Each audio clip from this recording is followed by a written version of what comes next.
Good day, everyone. Today is another day to be thankful, another chance to appreciate the value of being healthy and alive, another chance to learn how lifestyle can positively impact our health outcome and quality of life. Welcome to another episode of Quality Life, Your Choice.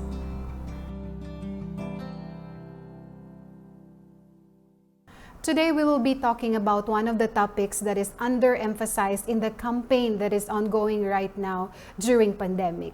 So the title of our topic today is Pandemic Food Repurposing. This is kind of new because right now we are hearing repurposing of drugs, right? So we use some types of drugs that are not supposed to be used for COVID-19, pero ginagamit natin siya ngayon kasi wala pa naman tayong exact drug that can be used for the virus. But before we go ahead, I wanted you to know the difference between pandemic and epidemic. This is just very quick review. That when we say pandemic, this is the outbreak of disease that occurs over a wide geographic area and affects an exceptionally high proportion of the population. So this is a very good example that we are facing in this generation. This is COVID-19 pandemic. Now, when we say epidemic, this means affecting or tending to affect a disproportionately large number of individuals with a population, community, or region at the same time. Now, to give you one kind of epidemic that is happening this time, I showed you in the previous episodes that we've been talking about. Here, the data coming from the World Health Organization. These are the top 5 causes of death worldwide that are also considered as epidemic. So first here is cardiovascular disease, respiratory disease, cancer, diabetes, and stroke. Now, with the recent report that was published by the World Health Organization, you will see there, finally, they have told the public now that you may be susceptible of COVID-19 if you have the non-communicable disease or pre-existing conditions such as, it's the same, high blood pressure, diabetes, heart disease, heart attack or stroke, and chronic respiratory conditions, and lastly, cancer. Now, if you try to see this in the graph that I'm showing here right now, you will see here that the death rate of COVID-19 patients with pre-existing conditions, the same diseases were listed. All right? So what I'm trying to say here is that the existence of the worldwide epidemic, the non-communicable disease epidemic, is the same thing that is now pointing out to the outcome or clinical outcome of patients who will be infected with COVID-19. So that means if you have heart disease, if you have diabetes, chronic respiratory disease, high blood pressure, cancer, that increases your risk of developing fatality when you get infected with COVID-19. So unfortunately, now we are facing a COVID-19 pandemic in the middle of the long-standing global non-communicable disease epidemic. So this is what's happening right now. So if you try to look at it, in fact, there is this article that came out in the Journal of Epidemiology and Global Health, and this was published in November in 2016. They are actually arguing for a change of terminology to carry serious implications of non-communicable diseases for public health in general. So they know very well, and we know very well, that this is a long-standing, neglected, and underfunded group of conditions, that non-communicable diseases desperately require a renewed sense of focus and political attention. Now, if you try to look at it right now, if the intervention that the government is giving towards mitigation of non-communicable diseases, which are considered already as epidemic, as what we're seeing right now with COVID-19, I would say that the incidence, the prevalence of non-communicable diseases will go down. Now, I will show you here one of the recent release by the New York Times. Now, this was reported by Dr. Darius Mozaffarian. during the national report at the White House Conference on Food, Nutrition, and Health just a couple of months ago. Now, it was reported that only 12% of Americans are without high blood pressure, high cholesterol, diabetes, and pre-diabetes. Only 12%. And further, it was reported, the statistics are horrifying. But unlike COVID, they happen gradually enough that people just shrug their shoulders. However, beyond age, these are the biggest risk factors for illness and death from COVID-19.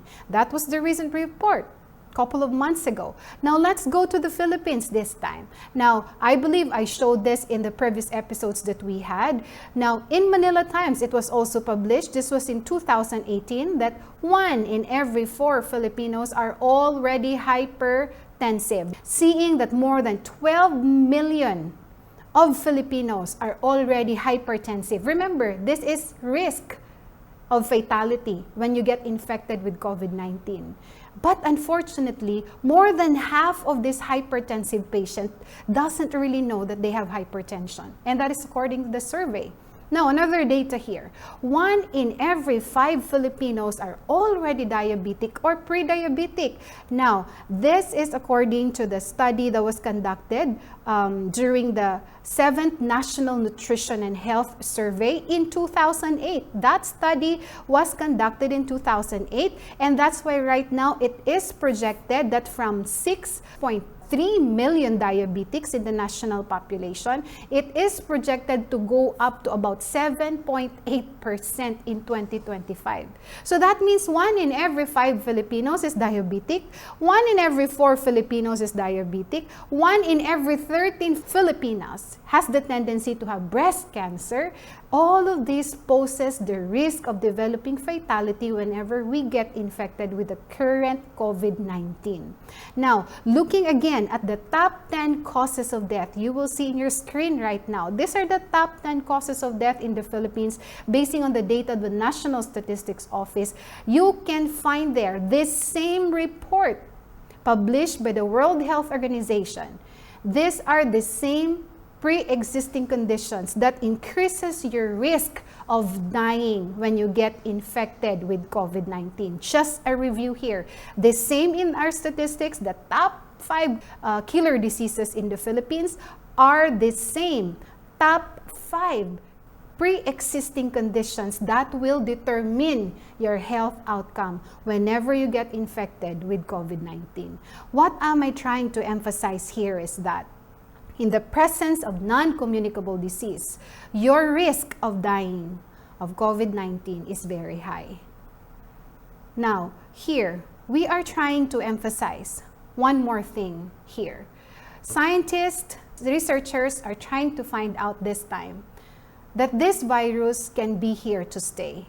That means just because of the mutation that's happening, in one body to another body, one race to another race, they are seeing now that COVID-19 might be here to stay. So that means each of us may face the virus. We don't know when, we don't know where, we don't know how. The only means and the only thing that we can do is to get ourselves ready, our body ready, so that when we get contact with the virus, our body just know what to do with it. So the key here is that in the presence of non-communicable disease, our risk of getting the infection and developing a high-risk fatality condition is higher. And I hope that is clear. Now, I have one question here, and I want you to see this in your screen. One question is that, what if non-communicable disease prevalence was low? What if this is low? I personally believe that whenever you get contact with COVID-19, most of us will have a symptomatic stage.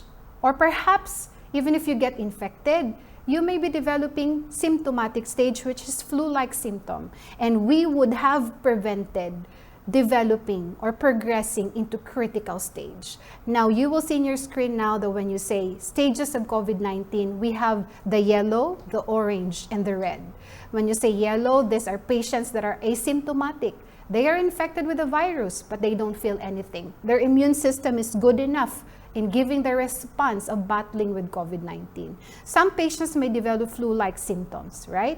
And then other patients would progress to developing critical condition. Remember, again, those patients who will progress to developing critical conditions, as here reported by the World Health Organization, are those who have high blood pressure. I keep repeating this: diabetes, heart disease, stroke, chronic respiratory conditions, and cancer.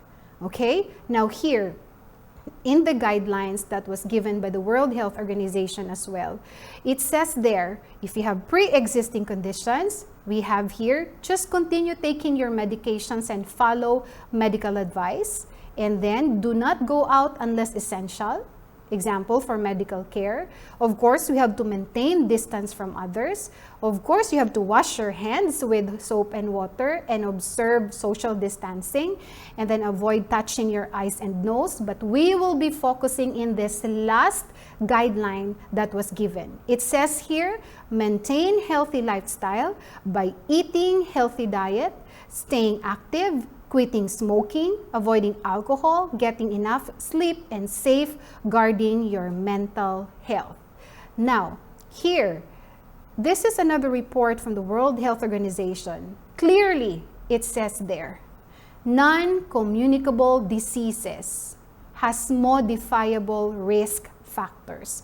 These are behaviors that we can modify so that we can reduce and control non-communicable diseases. It says physical inactivity, tobacco use, alcohol use, and unhealthy diet. We will be focusing on this part of the guideline, which is unhealthy diet. That's why we will be talking about pandemic food repurposing. Now, we know very well and we have established that unhealthy diet is a modifiable risk factor for non-communicable disease, right? And so, therefore, unhealthy diet contributes to risk of communicable disease fatality. And so right now, we will be talking about repurposing food. All right? So what do we mean by repurposing food? This means modifying your risk for non-communicable disease and modifying a risk for communicable disease. Now, we know that people now are eating just because they are hungry, right? A lot of people are buying food because they're afraid of getting hungry, more than health purposes, okay? So that's why in this time of pandemic, we will be talking about repurposing our food. Let me show you here in your screen. What you can see there is the RX sign, right? Now, in all prescription pads of doctors that you will receive after visiting the clinic, you will receive our prescription pad with the RX sign. Did you know that the origin of RX sign is recipe? Okay, so you know by history, doctors before are preparing the medicine themselves, you know. So they prepare the medicine themselves and then they give it to patients. And so it was called the recipe. And then eventually they realized that it's really taxing for the doctors to do the diagnosis, see patients, and then prepare the medicine for the patients. Now they started using pharmacists, you know, to create the drug and then or the medicine and give it to patients. So this time, the doctor will provide the recipe to the pharmacist, and the pharmacist will prepare the medicine, usually using mortar and pestle. No? And then they use those raw materials and then create the medicine and give it to the patient. Now, in this generation, what's happening is that all of the drugs and all of the medicines are provided industrially. Okay, they are manufactured industrially, and so right now pharmacies are just dispensing the drugs. Now let us apply this in repurposing of food. So here in my personal practice, usually I would give a patient a prescription pad that looks like this. Okay, so I may give a medicine for my patient for diabetes, Say, for example, this is a drug for diabetes type 2, and I would ask my patient to take this 1 tablet a day after breakfast for 30 days. But then I use another prescription. Now, this prescription pad entails same letters, which is RX, but in this symbol, I am trying to emphasize here the repurposing of food. And this is using recipe and using food as medicine, okay? So as you can see here, this is another prescription that I usually give my patients. And it says there, leafy green vegetables, 1 to 2 cups each meal for 30 days, all right? So here, what we mean by repurposing food is that using these whole foods, and that we should consider eating to live and not just to eat because you're hungry, okay? One should eat to live and not live to eat. And this is one purpose, repurposing, thinking of food as medicine this time. Thinking about the oxidative stress that may be produced whenever we eat certain types of food. And then thinking about the modulation of our immune system whenever we consume a food. In this time of pandemic, this is the best time to think, and this is the best time to plan out what kind of food are we supposed to eat. Now I understand that many of you right now has restrictions in terms of food availability. But as much as you can, if you can reach these types of food that we are going to discuss next, you have to do everything you can to put them in your table, all right? So here, basically, non-communicable diseases. These are chronic diseases that cannot be easily halted if we only rely with the modern medicine that we are giving the patients. Because these are largely lifestyle-related diseases, and so they require that we get involved. It needs the involvement of the patient. Chronic diseases, therefore, are not easily prevented or reversed by medications because they need the patient's collaboration. But on the other hand, the application of simple diet, we call this food as grown, especially when augmented by a daily exercise program, have clearly demonstrated that many of these killer diseases are preventable and some are even reversible. Unfortunately, with the food revolution in the Philippines right now, food we eat now isn't the same anymore than they are many years ago. Back then, Filipinos is mostly whole food, plant-based eater, mostly coming from the local garden nearby their farm, okay?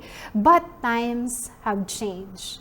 People then didn't have over 40,000 packaged products available in the grocery store where you can choose from left and right, front and back, or the presence of thousands of fast food restaurants that can give us the easier food that can be available anytime we need them. Families on those days, they set their own table, enjoying their own freshly cooked food. But again, tastes have changed. Today, many people spend money for eating out or taking food out. Now, our own food is now heavily laden with chemicals and antibiotics. Now, let me share you this classification of foods here. This is the NOVA classification of food. This may give us a guide on the food choices, on the things that we are buying from the grocery store, from the market, for our consumption in the household. Now we have here processed foods, we have here raw foods. We have 4 classifications. First classification is raw and minimally processed food. And if you can see here, this is the green category. If you can stay more here, that would be best. Next is processed culinary ingredients. Now this includes oil, this includes soy sauce, so on and so forth. And then category 3 are the processed foods. Example of this are the canned goods, cheese, the bread, the fermented products. These are processed foods. And lastly, category 4 are the ultra processed foods and drinks. Now this includes your chips, this includes your soft drink, bars, so on and so forth. Now the general rule here is that the more whole food you eat, the better. Get rid or avoid as much as you can, or make it the least of your choice for processed food and ultra processed food, because these whole foods, we call them food as grown. They are nutritionally balanced, they build our bodies, they help prevent modern diseases, and they restore health. These whole foods don't need nutritional label. Okay, remember, when you buy your eggplant, when you buy your cabbage, you don't really find their nutritional facts because nothing is taken, nothing was added. Now you will also see there that almost half of our modern supply of processed food today are called empty calories. That means they lack nutrient value. They only get calories. Now here, let me share you some slides here taken from Complete Health Improvement Program, or we call it CHIP. Whole plant-based food has been linked to the following. First, it lengthens lifespan. Second, it is consistent with extra weight loss. Third, this is consistent with lowering of cholesterol. Next, this will prevent and this will help in the prevention and reversal of heart disease. Next, this will help and assist the prevention and reversal of high blood pressure. And the next, this will prevent and reverse type 2 diabetes. This is also used for treatment of acid reflux. Whole food plant-based diet is also linked with helping constipation, hemorrhoids, and diverticulosis. And then it is also linked with helping lessen asthma. And lastly, this is also linked in helping people with kidney disease. Let me bring back the figure I showed you earlier. Now, this is saying that whole food, plant-based diet consumption, repurposing your food this time as medicine, thinking and getting a mindset that eating food should be a medicine, that whenever you eat and you create a landscape on your plate, it should be providing you the nutrients, the macronutrients, essential nutrients needed for your body to become a medicine. Right? So here, those are the same diseases that will be helped to prevent dying from COVID-19, to prevent having critical condition whenever we get infected with COVID-19. In short, we have to prevent existence of non-communicable disease so that we can also prevent fatality in COVID-19 infection. Okay, so again, when you say unrefined whole foods, these are food as grown. These are natural food. These are whole food, plant-based food, which is focusing on fresh fruits and vegetables, whole grains, legumes, including beans and peas. Now, when you say unrefined food, these are the good variety. These are foods that you can eat freely. You don't have to worry about calories and the serving sizes because it's virtually impossible to overeat calorically on these foods. Why? Because they are rich in fibers. You easily get satiety. You easily get full when you eat this whole food plant-based variety. They are free of cholesterol because cholesterol can only be found in animal products. And just imagine, when you eat whole food plant-based diet, you can eat all you want, you feel full, and you have excellent nutrition without worrying calories at all. Now, these foods should be the center of your plate. Start repurposing food. Start it with landscaping on your plate. Think that every time you eat, anything you put in your plate, make sure there is something right there that will provide you the nutrients that will help you boost your immune system, lessen the risk of developing non-communicable diseases. Okay, so just to give you a very brief background on what's happening in the current diet that we have right now, just a comparison of the modern and the optimal diet that we're supposed to take. Now, in this generation, people are consuming about 120 or about 80 grams of fats and oils.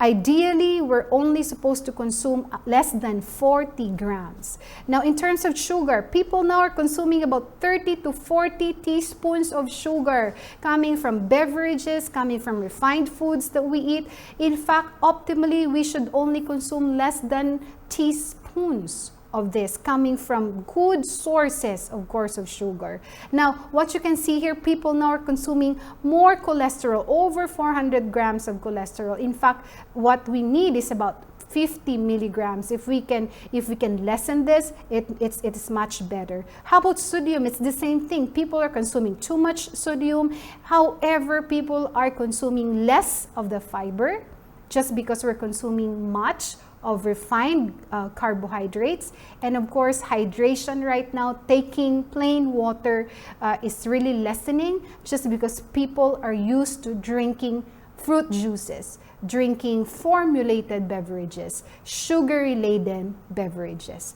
Now, I wanted to present here one of the study, and this is one of the famous Adventist health study that was conducted.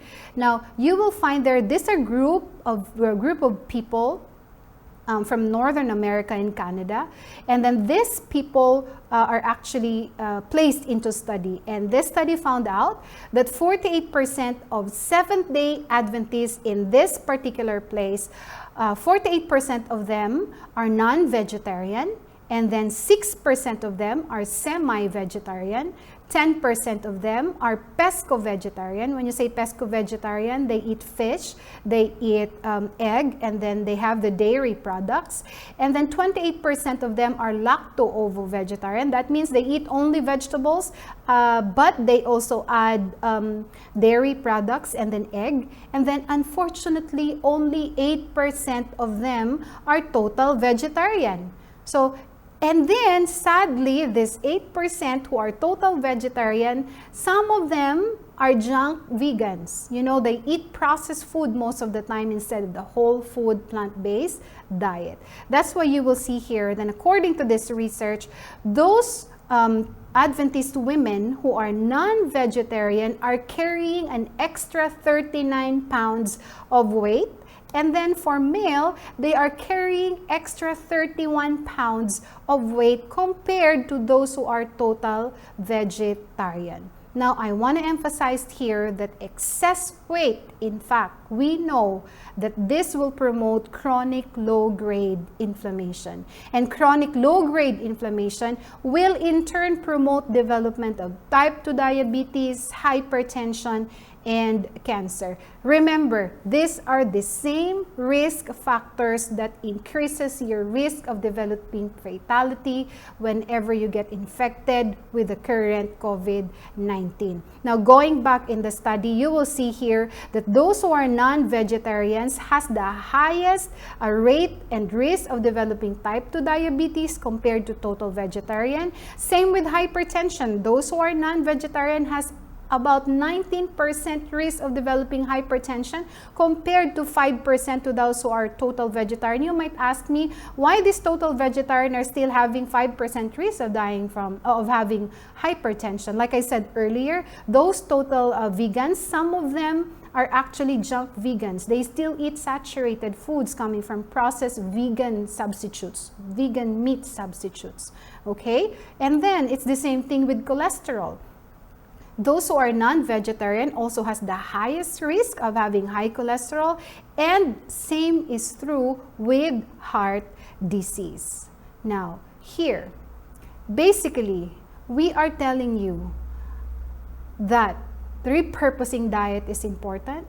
Whole food plant-based diet is our basis. We showed you here researches that are telling us that consuming this food will provide us the nutrients that we need to prevent the development of non-communicable diseases and help us get rid of developing fatality whenever we get infected with COVID-19, because we wouldn't know when, we wouldn't know how, we wouldn't know where.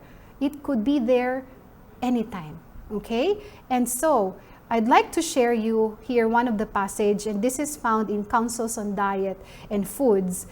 This is part of an adequate diet. It says there, grains, fruits, nuts, and vegetables constitute the diet chosen for us by our Creator.